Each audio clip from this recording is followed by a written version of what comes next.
भगवान श्री चक्रधर स्वामी की जय। सब भक्तों को जय श्री कृष्णा, जय श्री चक्रधर। दंडवत प्रणाम। सभी साधु संतों को जो भी उपस्थित हैं, सभी भक्तजनों को मेरा प्रणाम है। प्रणाम स्वीकार करें।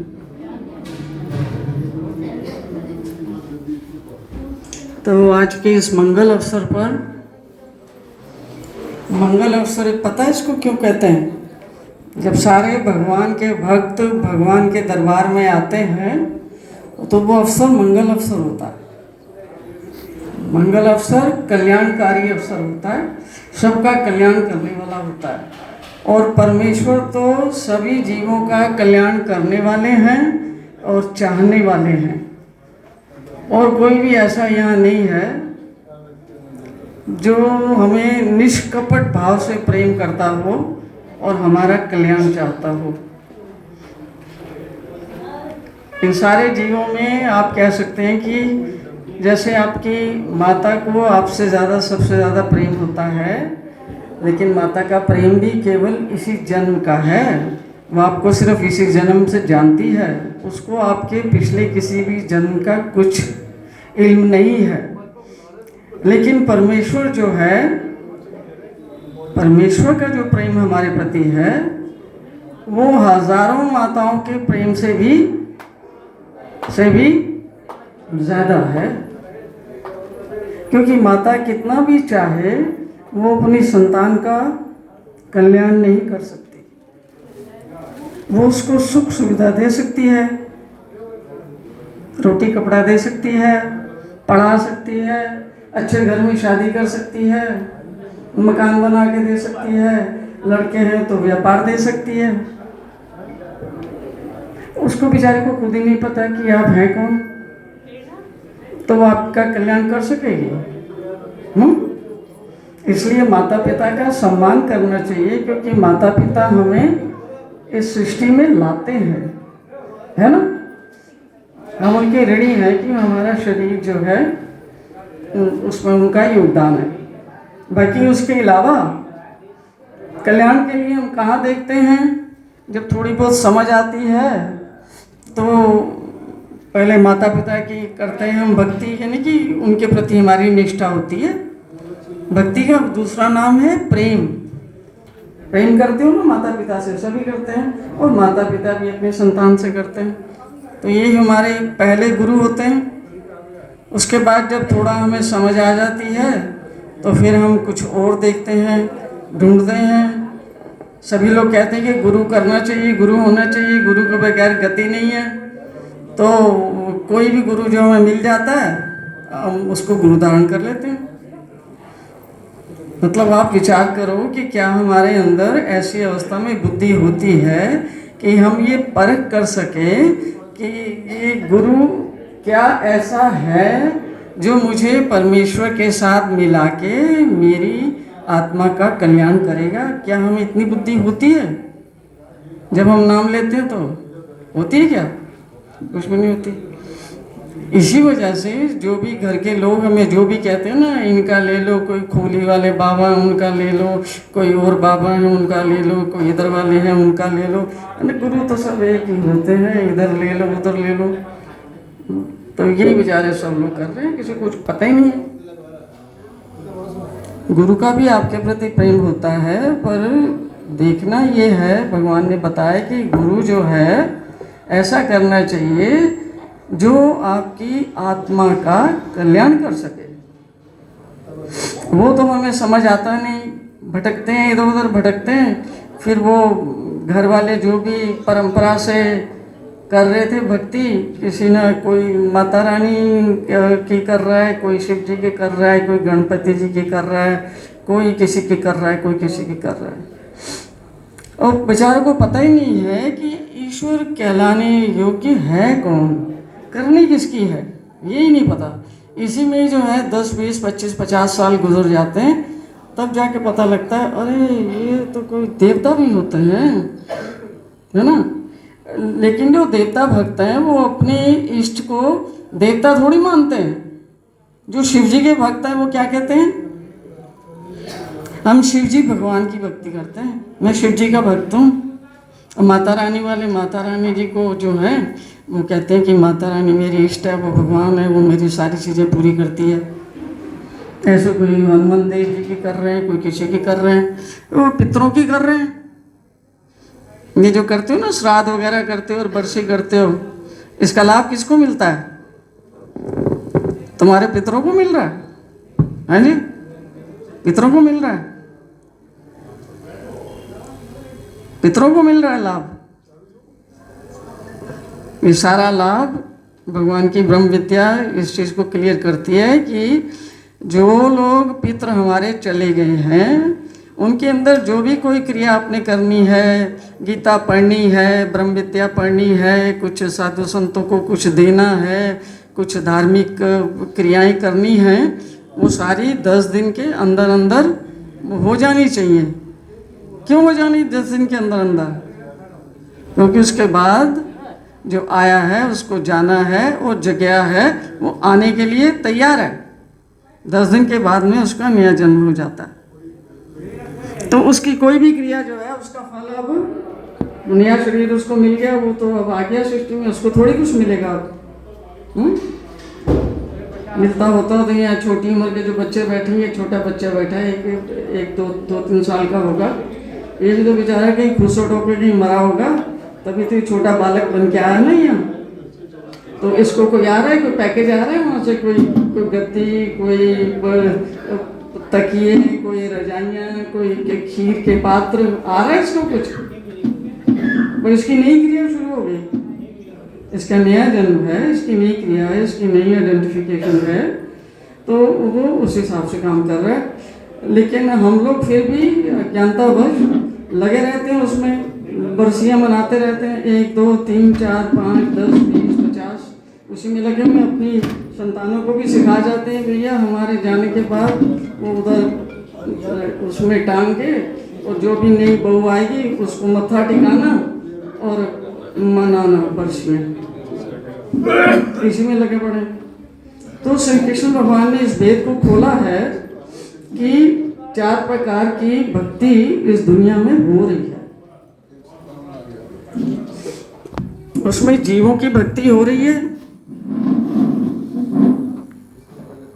पितरों की भक्ति हो रही है, अन्य देवी देवताओं की भक्ति हो रही है, और थोड़ी बहुत ईश्वर की भक्ति हो रही है। जितने मंदिर देवी देवताओं के हैं या और के हैं, उतने श्री कृष्ण भगवान के या ईश्वर अवतारों के इतने मंदिर हैं। भगवान ने पहले ही क्लियर कर दिया कि हजारों मनुष्यों में से कोई एक, कितनों में से? हजारों मनुष्यों में से कोई एक मेरी ओर आकर्षित होकर मेरी भक्ति करेगा, और उन मेरी भक्ति करने वालों में से भी कोई एक ही मुझे तत्व से जान पाएगा। पर उस रास्ते पर हम चलते रहेंगे तो हम कभी ना कभी तो उनको जान पाएंगे। उस रास्ते पर जब हम चल पड़ते हैं तो रास्ते में भी कई प्रकार के विघ्न आते हैं, जिसके कारण हम उस रास्ते पर आरूढ़ होके भी वहाँ पहुँच नहीं पाते। ये प्रकृति कई प्रकार के टेस्ट हमारे लिए पैदा करती है। कभी लालच आ जाता है दिमाग में, कभी लोभ आ जाता है, कभी अहंकार आ जाता है, कभी ईर्ष्या आ जाती है, कभी विषय भोग आ जाते हैं, कभी और चीज़ें इंपॉर्टेंट हो जाती हैं। तो उन चक्करों में हम उनकी ओर लग के भक्ति के मार्ग से सब कुछ होते हुए भी, मनुष्य जन्म होते हुए भी, भगवान का उपदेश होते हुए भी, फिर भी उस रास्ते पे चल नहीं पाते। जितना हम चलना चाहते हैं उतना हम चल नहीं पाते।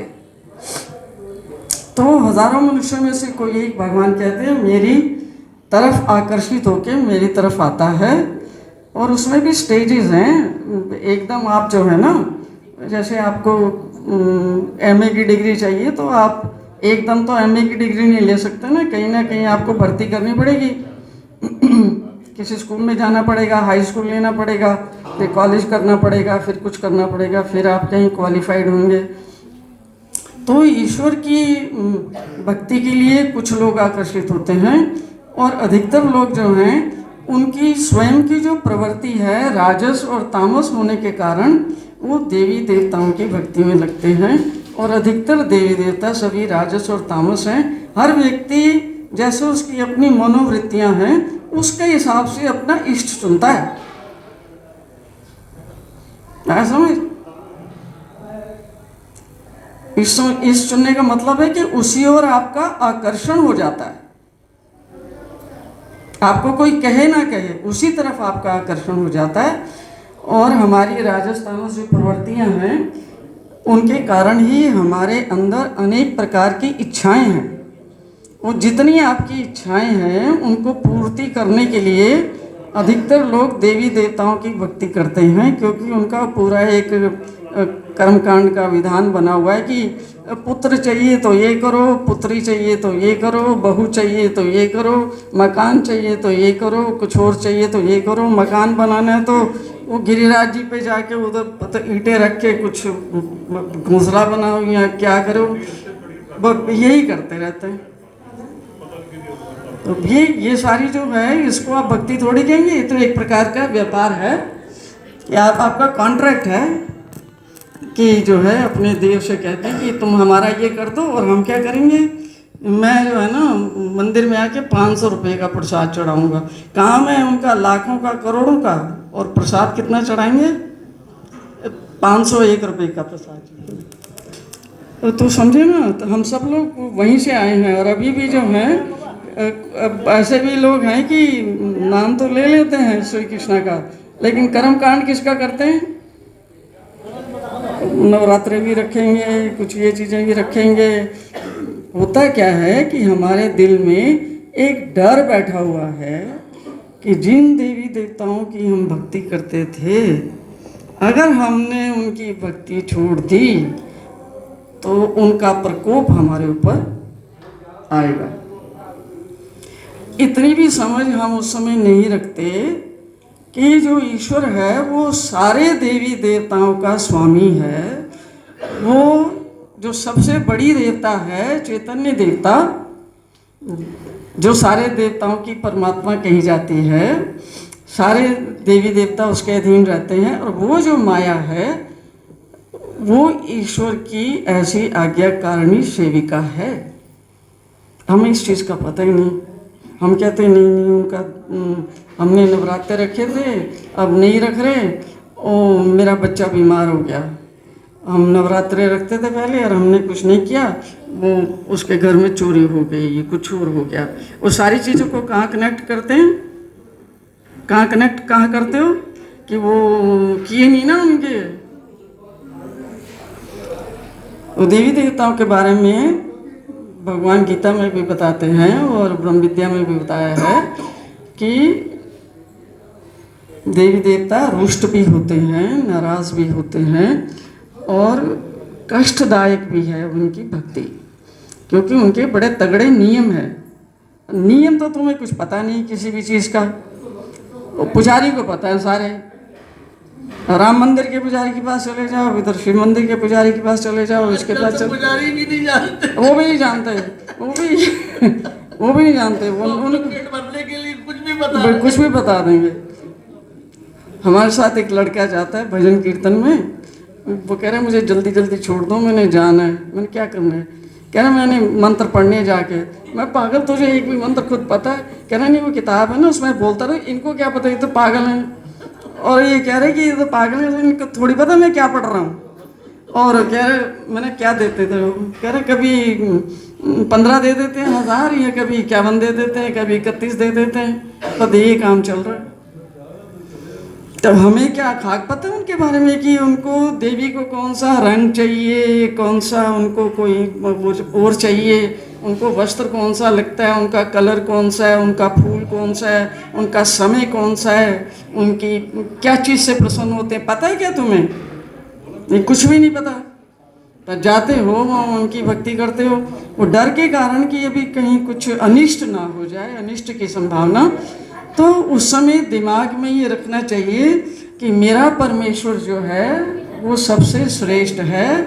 परमेश्वर से बढ़कर इस संसार में कोई भी दूसरी सत्ता नहीं है, नहीं है, नहीं है। और उन्होंने कहा है कि जो मेरे भक्त हैं उनकी मैं रक्षा हर सूरत में करता हूं। पर तुम समर्पित तो हो जाओ थोड़ा, तुम तो डरे पड़े हो, तुम तो डर के भक्ति करते हो। तुम डर के किसी से प्रेम कर सकते हो? जहाँ डर है वहाँ प्रेम रह सकता है? डर इतना ही भगवान ने कहा होना चाहिए कि उस डर के कारण आपसे कोई गलत क्रिया ना हो, आप गलत रास्ते पर ना चल दें, इसलिए थोड़ा सा डर ज़रूरी होता है। लेकिन जहाँ भयंकर डर रहता है वहाँ प्रेम नहीं हो सकता। तो कुछ लोग, बहुत कम लोग जो हैं वो ईश्वर की शरण में आते हैं और ईश्वर की भक्ति करते हैं। अधिकतर लोग देवी देवताओं की भक्ति करते हैं। और भगवान ने बताया तीसरे जो हैं पितरों की भक्ति करते हैं। मतलब जीवित आदमियों से उन्हें कुछ लेना देना नहीं है, जो मर गए ना उनके पितर, बड़े बूढ़े लकड़ दादे परदादे तब देखते हो किसी हवेलियों में, जैसे पुरानी फिल्मों की हवेली होती हैं उसमें लगी होती हैं 8-10 फुट में, और जो नई दुल्हन आती है उसको क्या कहते हैं, चलो इस हमारे पूर्वज हैं इनको नमस्कार करो।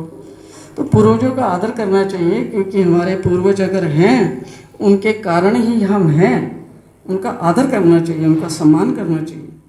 लेकिन पूजा उसी की करनी चाहिए जो आपको जन्म मरण के चक्कर से छुड़ा के आपका कल्याण कर सके।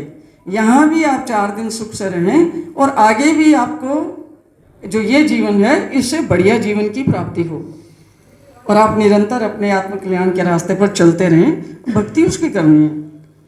पहला प्रश्न है कि भक्ति करने योग्य है कौन? और भक्ति का ये मतलब नहीं कि आपने यहाँ के कोई दीप दिखाने या आरतियाँ घुमानी है, वो भक्ति नहीं है।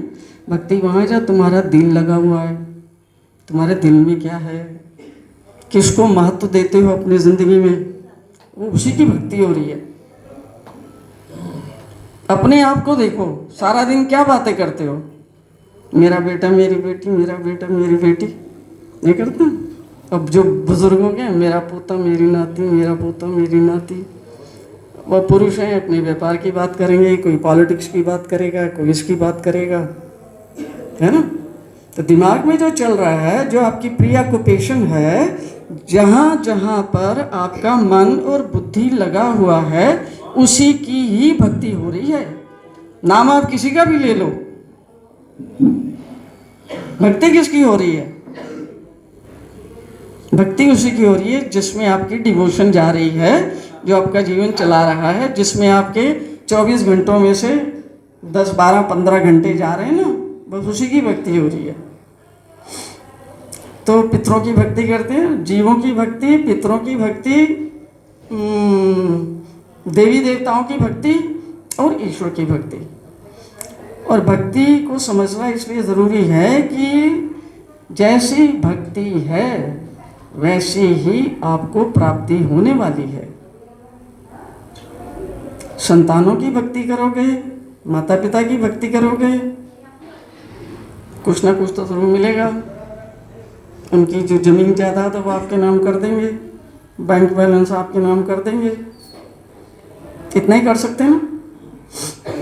गुरुओं की भक्ति करते हो, बहुत सारे लोग हैं जो गुरु को भी ईश्वर मान के भक्ति करते हैं, इस सिद्धांत पे कि गुरु ही ब्रह्मा है, गुरु ही विष्णु है, गुरु जो है साक्षात महेश्वर है, और गुरु को बता देते कि साक्षात पर ब्रह्म है। खोपड़े खराब हुए पड़े।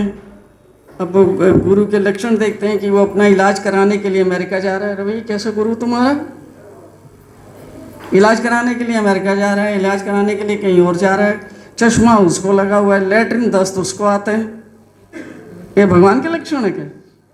ऐसा होता है भगवान? और गुरु को ही भगवान मान रहे, उसकी भक्ति कर रहे हैं। देखें ना, जितने बड़े बड़े लाख लाख लोगों के जो पंडाल सजते हैं, कौन है वो लोग? कुछ पता है उनको ईश्वर का? तो तुम्हें सब कम से कम भगवान ने एक अवसर दिया है ईश्वर को समझने का, जानने का। मैं पिछली बार आई थी तब भी मैंने आप लोगों से रिक्वेस्ट की थी कि श्रीमद् भगवद गीता में से एक श्लोक आपको हर रोज लिखना चाहिए। एक श्लोक है, वो भी लिखा लिखाया आता है, उसको उसमें अपनी डायरी में उतारना और उसका अर्थ लिखना, ताकि स्लोली थोड़ा थोड़ा करके आपको कुछ ना कुछ ज्ञान का अंश आपके पास हो, समझे? तब आपको पता लगेगा कि इन चीज़ों में अंतर क्या है। पितरों की भक्ति करोगे तो भगवान श्री कृष्ण ने कहा है, यान्ति देव व्रता देवान पितरन यान्ति पितृव्रता भूतानि यान्ति भूतेज्या यान्ति मध्याजिनो अपि माम। कि जो मेरी भक्ति करते हैं वो मेरे पास आएंगे, जो देवी देवताओं की भक्ति करते हैं वो देवी देवताओं के पास जाएंगे, जो पितरों की भक्ति करते हैं वो पितरों के हैं, वो पितरों के पास जाएंगे, और जो जीवों की भक्ति करते हैं, गुरुओं की, मनुष्यों की, पुत्र पुत्री की, माता पिता की, दादा दादी की, नाना नानी की जो भक्ति करते हैं, वो मरने के बाद कहाँ जाएंगे? बार बार आएंगे, क्योंकि वो उनके पूर्वज ही आ जा रहे हैं, तो उनका भी आवागमन जो है चालू रहता है। तो ये निश्चय आपका है। देखो, भगवान ना किसी से भी जबरदस्ती नहीं करते। भगवान ने सारी गीता अर्जुन को सुना दी और उसको ये नहीं कहा कि भाई ये काम तुझे करना पड़ेगा, कहा उसको। भगवान ने सब कुछ सुनाने के बाद, दोनों रास्ते दिखाने के बाद में उसको कहा कि मैंने जो तुझे बताना था वो सब बता दिया, अब तो इसके ऊपर विचार विमर्श कर और जैसा तू ठीक समझता है वैसा कर, है ना। यथा इच्छसि तथा करो, जैसे तेरी इच्छा हो वैसा कर, क्योंकि जैसे तेरी इच्छा होगी वैसा करेगा, और क्योंकि तेरे करने का फल तो तुझे ही मिलना है। भगवान थोड़ी लेते हैं किसी के करने का फल, इसलिए उन्होंने उसको पूर्ण स्वतंत्रता दी कि जैसी तुम्हारी इच्छा है वैसा तुम करो। तो भगवान किसी से जबरदस्ती नहीं करते, वो सिर्फ रास्ता दिखाते हैं। उन्होंने गीता में आपको ये 4 रास्ते दिखाए हैं। जो आत्म कल्याण का रास्ता है वो ईश्वर की भक्ति का रास्ता है, और ईश्वर की एक निष्ठ भक्ति का रास्ता है। उसमें ये नहीं कि देवी देवता भी साथ चल रहे हैं और ईश्वर भी साथ चल रहा है, और एक गुरु भी धारण कर रहा है और उसकी भी लंबी लंबी आरतियाँ उतार रही हैं और उसको भी ईश्वर तुल्य मान के उसका भी हिसाब किताब चालू किया हुआ है। ये अनन्य भक्ति नहीं है। एक निष्ठ भक्ति कि मेरा तारनहार, मेरी आत्मा का कल्याण करने वाला एक परमेश्वर है, उसकी भक्ति करने से आपको सब कुछ मिलता है। और भक्ति समझ लो कि प्रेम है, एक किस्म का प्रेम। तो प्रेम को आप कैसे जाहिर करोगे? उससे आप सीखो कि आपके जो परिवार हैं, परिवारों में रहते हो, सारे संबंध निभाते हो, तो तुम्हारे संबंधों को निभाने के लिए क्या चाहिए? क्या करते हो संबंध निभाने के लिए? मौसी के साथ, बुआ के साथ, चाची के साथ, है ना। प्रेम का संबंध है मतलब आपस में मिलोगे, बैठोगे, बात करोगे, कुछ चीज़ शेयर करोगे, खाना पीना खाओगे, थोड़ा कपड़ा लत्ता बदलोगे, थोड़ा प्रेम जाहिर करोगे, यही उसका लक्षण है ना। कैसे, क्या हम ऐसा करते हैं भगवान के साथ? नाम लेने के बाद भी करते हैं ऐसा? करते हैं। कितने लोग करते हैं ऐसा? भगवान को अपना सर्वोपरि मानकर, सब कुछ उनको मानकर उनके साथ प्रेम का संबंध बनाते हैं। प्रेम का संबंध भगवान से हो जाए तो वो अल्टीमेट है, क्योंकि एक बार आपके हृदय में प्रेम हो जाता है ना भगवान के लिए, आपके सारे रास्ते खुल जाते हैं। हम लोग क्या करते हैं? प्रेम तो कम करते हैं और दिखावा और ढोंग और पाखंड बहुत ज़्यादा करते हैं। लोगों के साथ वो चल जाता है, क्योंकि लोग बेचारे सीधे साधे हैं, भोले भाले हैं, वो कहते हैं चलो, उनको पता लगे या ना लगे। हम कहते हैं हाँ इसका उल्लू बना लिया ना इनको, तो उससे कुछ चलता है क्या? काम चलता है उससे? भगवान के साथ आप सच्चे रहो, उनके साथ आप एक निष्ठता से जुड़ के उनसे प्रेम करो, वो करके देखो, उनके ऊपर पूरा आप भरोसा करके देखो, डिपेंड होके देखो, और फिर वो आपका ना कुछ करें तो फिर आप उनसे गिला भी कर सकते हैं। हमने उनको बहुत दूर मान रखा है कि वो ना पता नहीं कहाँ, इधर ऊपर आकाश में ढूंढते हैं, इधर पता नहीं कौन से फ्लोर पे या किसी उसमें वो रहता है। यहाँ हम सोचते हैं कि प्रतिमा में रहता है, प्रतिमा में रहता है भगवान, प्रतिमा में रहता है। हाँ, देखो समझने की बात यह है कि भगवान प्रतिमा में भी हैं। हम विशेषों की पूजा क्यों करते हैं? भगवान का जो सर्वव्यापक स्वरूप है उसके हिसाब से इन्होंने बना रखा है कि 10वें 11वें अध्याय में कि सारे ब्रह्मांड में कोई भी ऐसी जगह नहीं है जहाँ मैं उपस्थित नहीं हूँ। तो इनमें भी हैं और इनके बाहर भी हैं, देवस्थानों में भी हैं और देवस्थानों के बाहर भी हैं, हमारे अंदर भी हैं और हमारे बाहर भी हैं, सभी तरफ है ना। ये किस लिए उन्होंने बताया? इसलिए कि हम सब एक दूसरे के साथ में प्रेम का व्यवहार करें। कि सबके अंदर जिस दिन आपने ईश्वर को देखना शुरू कर दिया, फिर मुझे बताओ, किसी से गाली गलौज करोगे? एक किसी से झूठ बोलोगे? छल करोगे? कपट कर सकोगे? धोखा कर सकोगे? अब किसी की ज़मीन अपने नाम करवा ली, बेचारा कोई अनपढ़ है, उसकी ज़मीन अपने नाम करवा ली, किसी के ज़मीन के कागज़ जो है अपने नाम करवा लिए, कुछ कई प्रकार की चीज़ें कर रहे हैं ना लोग। धोखाधड़ी तो है, और क्या। ये ऐसे लोग देखते हैं कि सबके अंदर भगवान है, कि मैं इस चीज़ से डरूं।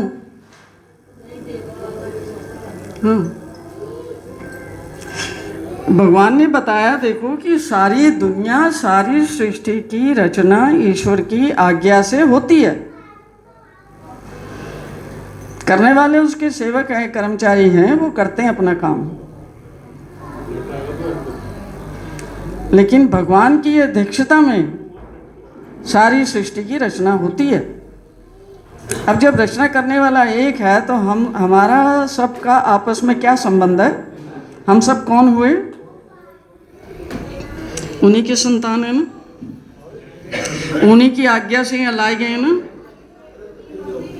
अब मुझे बताओ, तुमने अपने शरीर को यहाँ लाने में तुम्हारा क्या योगदान है? क्या किया तुमने ऐसा काम जो तुम्हारा शरीर यहाँ उपस्थित हो? है तुम्हारा कोई योगदान है? बस तुमने अपने शरीर में आंखें बनाई, कान बनाए, नाक बनाए, फेफड़े लगाए, किडनी बनाई। हजारों लाखों को तो यही नहीं पता किडनी है कहाँ, फेफड़े है कहाँ, ये नसें नाड़ियाँ हैं कहाँ, यही नहीं पता। बनाएंगे क्या खाक? तो सारे ब्रह्मांड की सभी चीज़ों की जो रचना है वो ईश्वर की आज्ञा से प्रकृति और उसके छोटे जो देवी देवता हैं उनके द्वारा की जाती है। हमारा इसमें कोई योगदान नहीं है। पर भगवान ये बता रहे हैं कि देखो, जो लिविंग फोर्स है, जो चीज़ अलाइव है, जो शाश्वत है, नित्य है, सनातन है, पुरातन है, न मरती है, न जलती है, न कटती है, न बुढ़ी होती है, न उसका कोई लिंग है, न उसकी कोई जाति है, न उसका कुछ वर्ण है, वो चीज़ तो सबके अंदर है ना। और उसको आप हटा दो तो बाकी ये शरीर क्या है? मिट्टी का ही है ना। इसकी कोई महानता है? अगर इसमें से जीवित तत्व को निकाल दिया जाए, कोई महानता है इस शरीर की? फिर इसलिए उस पर हमारा फोकस हमेशा होना चाहिए। कल्याण उसका होगा, शरीर का थोड़ी होगा। इसका कैसे कल्याण करोगे?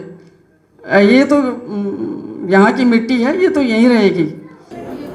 तो समझ आ रही है बात? में क्या आपसे कर रही थी चर्चा कि महत्वपूर्ण है कि आप अपने जीवन में ये डिसाइड करें कि भक्ति तो आप सब करना चाहते हैं, महत्वपूर्ण ये है कि भक्ति करनी किसकी है।